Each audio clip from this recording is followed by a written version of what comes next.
Padahal ini kan sebetulnya cuman katakanlah drama seolah-olah kayak si cinta segitiga yang sekali lagi nggak kelihatan ekspresinya ada perubahan. Pada Gunawan sendiri tidak ada sebuah perubahan ekspresi yang berarti kok. Buat saya ketika Rara diminta di acara itu ya, Iya.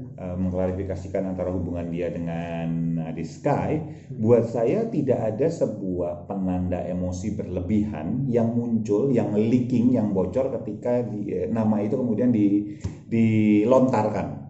Ya, artinya apa? Tidak ada sebuah emosi yang spesial sebetulnya antara Rara dengan di Sky. Dan kalaupun memang ada tanda petik, misalnya berita dibilang bahwa kita sudah komitmen dari Adiska segala macam gitu ya. Terus Rara bilang komitmen apa?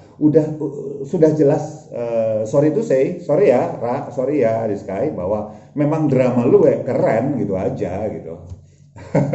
Dan kalau saya ditanya lagi ya, adakah Rara hubungan spesial dengan Gunawan? Gini loh, cinta segitiga itu seru. Dan sayangnya gitu, maksud saya seru ini kalau kita bicara dalam dunia selebriti, masuknya ranah sensasi, adalah menghasilkan sesuatu yang sensasional, sehingga menjadi fenomena yang sensasional, jadi fenomenal untuk diikutin orang-orang. Dan buat banyak masyarakat Indonesia, sesuatu yang fenomenal itu kayaknya karena kita kepo kuadrat gitu, kepo tingkat dewa lah orang-orang kita lah ya, termasuk saya kadang-kadang gitu. Nah, yang terjadi apa? Ini konsumsi yang seru. Padahal ini kan sebetulnya cuman katakanlah drama seolah-olah kayak si cinta segitiga yang sekali lagi nggak kelihatan ekspresinya ada perubahan. Pada Gunawan sendiri tidak ada sebuah perubahan ekspresi yang berarti kok. Gitu. Baik ketika berdua dengan Rara, baik ketika Gunawan di interview, di wawancara terpisah. Buat saya Gunawan lempeng gitu, gak ada apa-apa. Lebih lempengan Gunawan bahkan daripada Adi Sky sebetulnya. Ya, jadi kalau misalnya dibilang bahwa ada ini lebih suka sama ini lebih suka ini, itu pertanyaannya adalah hasil gorengan netizen sendiri karena hidupnya mungkin butuh drama untuk diseru gitu ya, atau atas kepentingan siapapun di balik mereka, apakah produser, apakah manajemen segala macam, karena memang harus ada sebuah rating yang naik. Itu aja sih yang saya lihat. Even pun Adiska sendiri, walaupun cuma mengaku sebagai teman itu benar sebagai teman doang atau seperti itu. Gini, kalau ditanya gimana dengan Ariskanya, tidak ada yang pernah bisa membaca hati manusia. Termasuk orang yang bilang bahwa bisa baca mikroekspresi, baca bahasa tubuh segala macam, nggak bisa baca hati manusia kecuali ketika mereka saling berinteraksi. Dan ketika mereka saling berinteraksi antara Adiska dengan Rara, saya tidak melihat adanya penanda-penanda bahwa mereka dekat. Penanda itu bukan berarti kemudian peluk-peluk gitu ya, pegangan tangan itu bukan penanda. Kita bicara selebritis yang biasa melakukan hal tersebut, gitu, pegangan tangan itu biasa gitu ya. Walaupun sesuapin, disuapin gitu makan. Disuapin makan itu bisa jadi merupakan penanda. Tapi ketika itu benar-benar ditampilkan di depan publik, itu sudah jadi exposure namanya. Bukan lagi merupakan sebuah komitmen, bukan lagi merupakan act of love aja. Kalau act of love itu diem, lagi nggak ada yang lihat, suap-suapan, boleh. Tapi kalau ketika ada kamera dan mereka sadar ya ada kamera gitu, suap-suapan, kalau saya akan bilang bahwa itu ya memang untuk konsumsi kamera, untuk apa lagi?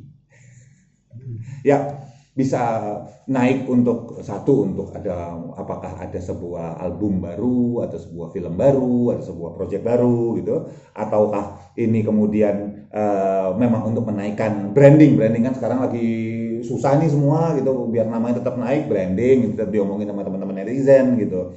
Atau misalnya contoh untuk memang harus digoreng supaya tetap dikenal, sensasional tadi yang saya katakan. Ya mendingan kita arahnya prestasi lah ya, minimal naikinnya jangan pakai drama lucu-lucuan gini lah, pakai produk atau program atau prestasi lah gitu.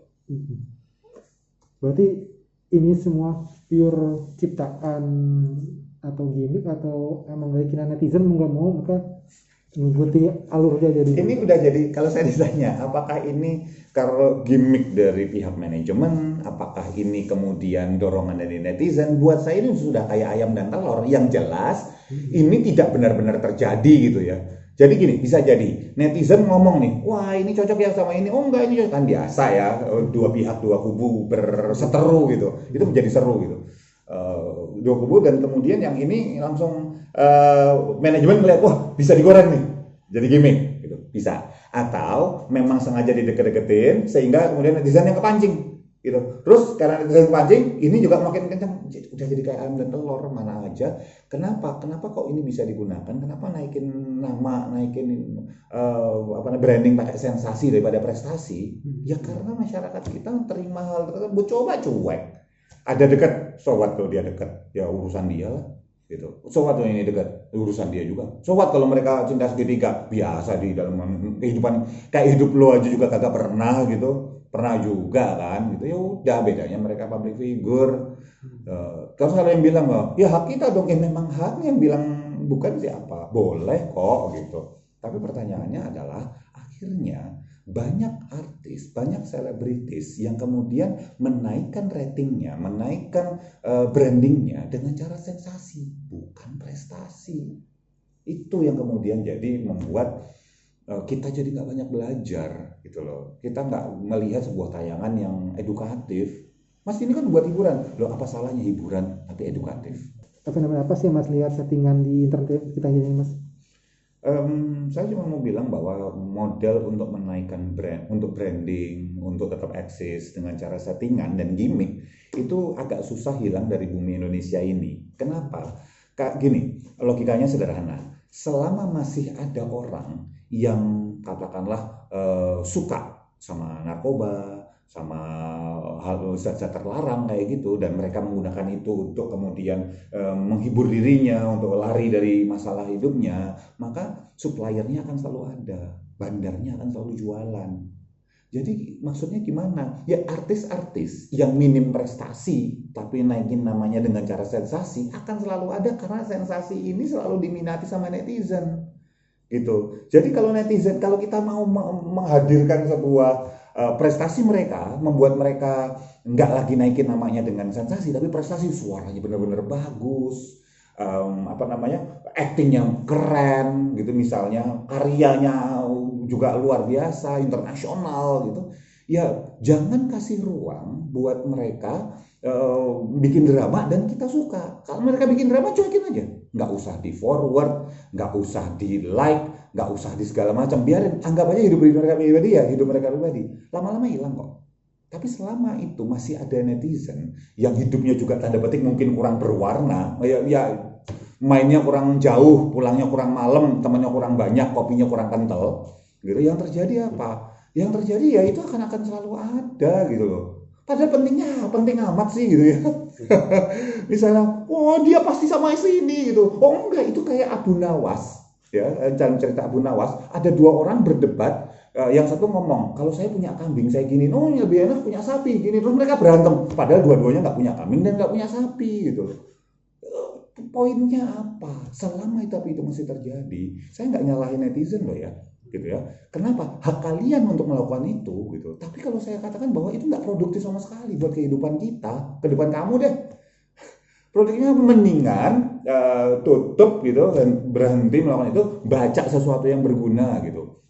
Latih, kalau kita punya vokal misalnya penyanyi, latih nyanyi. Main gitar, bikin konten sendiri, itu lebih produktif daripada komentarin di kolom komen gitu loh. Tapi itu kan saya. Kamu tetap berhak kok melakukan itu. Silakan, waktu-waktu kamu hidup kamu.